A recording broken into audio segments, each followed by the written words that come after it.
Hi, my name is Phil Cochran. I'm the president of Fraternal Order of Police Evergreen Lodge 1 in Silverdale, Washington, and this is our outreach program. And today we have with us Monica Bernhard. That's correct. And she's the Chief Executive Officer of Kitsap Mental Health Services. And so, Monica, can you tell us a little about yourself? Sure, I'm happy to do that. First of all, thank you for having me and the opportunity to talk about the great work of our agency. I'm the CEO of Kitsap Mental Health Services, longtime Kitsap County resident, graduated from Bremerton High School, family grew up here, so a real strong commitment to this community and the people of our community.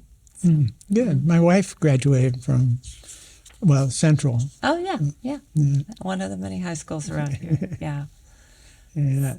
So, okay, and so how long have you been involved with the mental health? Yeah, so I've been with Kitsap Mental Health Services for a little over 5 years. And prior to that, I had quite a bit of experience working with other local nonprofits, including Kitsap Community Resources, the Bremerton Food Line. But the first half of my career actually was in the corporate sector. I got my degree in finance and worked for AT&T Wireless. So I'm one of those folks that took kind of a mid-career shift and moved into social services. Well, that's probably a good expertise to have, to be in social services, I would think. I have found that everything that I learned in the first 15 years has been helping me ever since. So yeah, it's a great balance to have. Well, that's good. Yeah. Can you tell us about the mission of Kitsap Mental Health Services? Sure. I mean, ultimately, every large organization has a mission statement, but for us, really what it comes down to is that our purpose in this community is to help people live with and recover from serious mental illness and substance use disorders. And we do that in a lot of ways. First of all, we've been around since 1978, so we have a long history in this community. We have about 440 employees, so much larger than people realize. We have offices all across the county. Because it's very difficult for folks to make it into Bremerton, and we recognize that. So we also have offices in South Kitsap and North Kitsap as well. And the types of services that we offer, a real variety of services serving all ages. So we have what's called outpatient services, and that's where someone would come in to our services and meet with a therapist or a care provider. And we offer those for children, youth, families, and other adults. We have intensive 24/7 services, and those run the spectrum from the crisis triage facility, which is a drop-off facility, a 16-bed drop-off facility. We have a substance use residential facility where people can stay up to 30 days if they're working to recover from a substance use issue. We have another residential treatment center, also 16 beds, and that might be for someone who needs a little longer to get stabilized, maybe on medication or getting connected to services. And then we also run the adult inpatient unit and the youth inpatient units. Both of those are locked facilities, and on the adult side, it's for those people who are typically being involuntarily detained. It's when they're having a mental health breakdown that really puts them at risk to themselves or others, or other forms of endangerment. So broad scope of services. We also run crisis services. So we operate one mobile crisis outreach team that runs 24/7, but we're also in the process of launching a youth mobile crisis outreach team, which we hope will be up and running by the end of March of this year. And those are teams that can go out into the field and not only help de-escalate a situation, but then they can do the follow-up, and that's often what's missing in crisis situations, is that follow-up. So our teams will continue to follow up with individuals they meet with for up to 2 weeks, making sure they get connected into the community for a broader range of services. And a lot of situations you may diffuse it for the moment, but it's really not diffused yet. It's going to take more. That's correct. Yeah. That's correct. Often when people have some kind of what they call decompensation, when they start to have a break, a crisis situation, you might be able to de-escalate it in the moment. But the most important thing you can do there is connect them to the most appropriate level of care so you get going to the forward. root of the problem. Absolutely. So for some people, that response might result in going to our adult inpatient unit to get stabilized, to be under the 24/7 care of one of our psychiatrists. But for others, and for most people, it's going to either get them connected into our services directly, our outpatient services, or help them get connected to other places in the community where they might need some assistance. Let me ask you a question there. Sure. Other than this, when a person has an outbreak or goes off, usually it can be spontaneous, but isn't it true a lot of time it builds over a period of time and then reaches that boiling point? Yeah, I think it can be either. You know, I don't want to say it's more one versus the other. I think it really depends on the illness that the person is suffering from. But that is why, you know, for people that are living with mental illness, in many cases, they're not connected to services. And that's why services are so important. Well, also on mental illness, there's all kinds of types. There's type from trauma or injury. That's correct. There's types that are hereditary, and there's types that just come from living life, that those takes long sometimes to develop. So what I'm saying is mental health isn't for a select group of people, is it? Right. Yeah, I'm glad you asked that or mentioned that, because the statistics are actually will substantiate that. Roughly 1 in 5 people in this country have some level of mental illness. 1 in 5. 1 in 10 will experience some level of major depressive disorder. And 1 in 25 will be suffering from a very severe mental illness like schizophrenia or bipolar disorder. So it's much more prevalent in our society than people realize.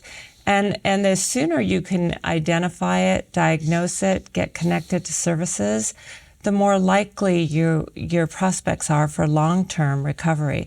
A lot of people look at mental illness and they think, well, that's just something you're going to have for the rest of your life.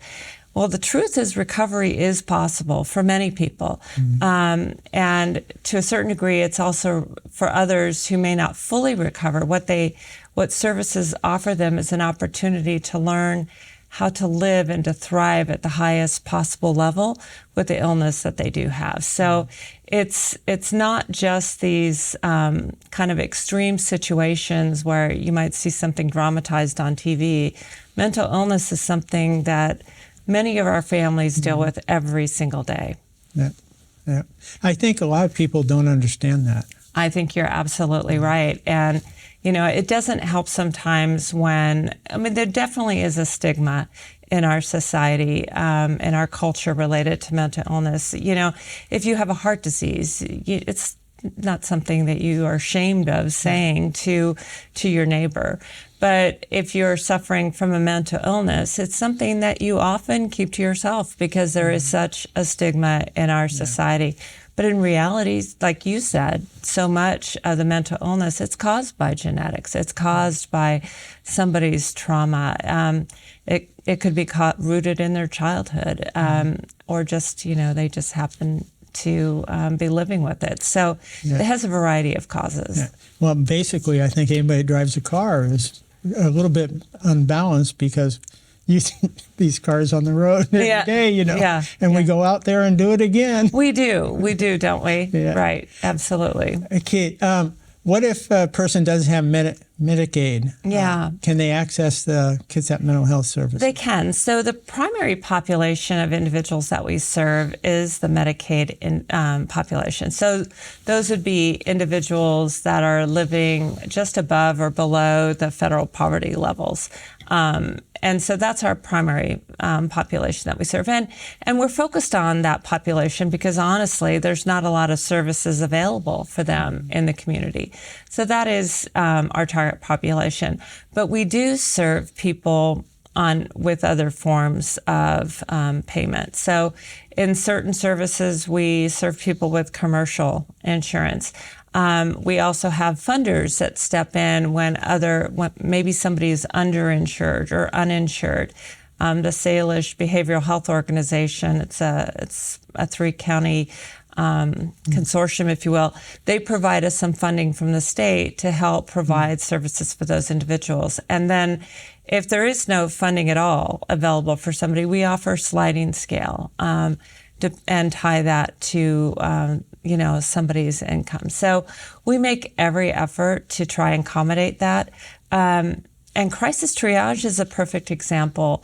If you're in crisis, whether it's due to substance use or mental health, we are not going to turn you away for your inability to pay or lack of insurance. So it's just know that those services are out there. Mm-hmm. What's the state of behavioral health in Kitsap County? Well, I think like the rest of this country, the need for behavioral health services far exceeds the availability of those services in this community. And we're seeing that more acutely now in the last few years, especially post-COVID. Almost every time you turn around, you see a newspaper article or a TV show that highlights the need for increased behavioral health services for youth especially. And that's because of some of the isolation that kids have dealt with over the last couple of years. In addition, we have, during the COVID period, we had a lot of people, obviously, that were used to coming in to meeting with their therapist, and now they're having to, in those situations, had to meet with people via Zoom or other types of electronic formats. And that type of therapeutic method isn't always as effective for people. It's colder. Yeah, it is. But what I can say is we have a lot of excellent providers, not just our agency. There's a number of community providers out there that also provide excellent behavioral health services. Kitsap Mental Health Services is by far and away the largest provider of those services in our community, though. You have 440 or? 440 full-time staff. That's a big staff. Yeah, and that actual number of employees is actually greater. We have some people that work part-time, so when you add it all together, it's 440. What's the biggest challenge facing you guys in the community? Far and away, in my opinion, the biggest challenge is the workforce shortage has hit us really, really hard. And it's, you hear industries, private, public, nonprofit, are all hit by this workforce shortage. It's particularly acute, I think, in our sector. As a nonprofit organization, we compete for staff with the hospitals, with insurance companies, with people wanting to go into private practice. And we're still a nonprofit. So that's really a challenge for us. It results in a higher level of turnover, which is not good for our clients because then they have to change care providers. It's not good for our clinicians because they might have to take on a higher caseload. So that's our biggest challenge. Well, it seems like wherever you go, every town, you got help wanted everywhere. It's not just affecting your profession or law enforcement, it's everywhere. Yeah, but I would say that working in the mental health field and working with individuals that have a diagnosis of moderate to severe, it's hard work. Our folks are working hard, and they're so compassionate, they're so caring, they're very client focused. They want to see their clients move towards recovery. but it also they see some hard things. It's frustrating and they too, hear I'm sure. they hear some hard work, and then they hear some hard stories. So it can result in some burnout with staff, and we're very sensitive to that. I So can believe it. yeah, absolutely. So, what about the people experiencing homelessness? What does Kitsap Mental Health Services provide or do for them? Yeah, so, for individuals that are experiencing homelessness, not everyone that's experiencing homelessness have a mental illness, right? But if you do have a mental illness or a substance use disorder and you don't have access to housing, your chances for recovery are far diminished, because your primary focus when you're living without housing is where am I going to sleep tonight? Are my belongings safe? Where am I going to eat? Am I personally safe? You're not thinking about, at 10:30 tomorrow I have to go to my outpatient appointment. At 6 o'clock tonight I have to remember to take these 2 different medications. So homelessness makes it very difficult and particularly challenging. What we do, first thing, most recently, we opened a 72-unit permanent supported housing facility in West Bremerton that is for individuals experiencing chronic homelessness, people who've been on the streets for a year or more, living out in the woods, living in encampments and shelters. We also operate a number of homes throughout Kitsap County, private homes, and might have multiple bedrooms, and we have our clients stay there. We bring services to them, and we try to engage them and get them connected to the services that they need. A lot of folks, especially those coming out of homelessness, might need some extra assistance remaining stable in their housing, because what you don't want is to get somebody into housing and then they fail, right? So it's really important to wrap housing around with the right level of supportive services, and that we have a housing team that is excellent and is set up to do just that. That's very good. Yeah. So. And and my thought is that homelessness, mental health, and chemical dependency really are one big problem, because they end up, a lot of people end up homeless because of those, and they're the ones that don't have the tools to get out of the homelessness.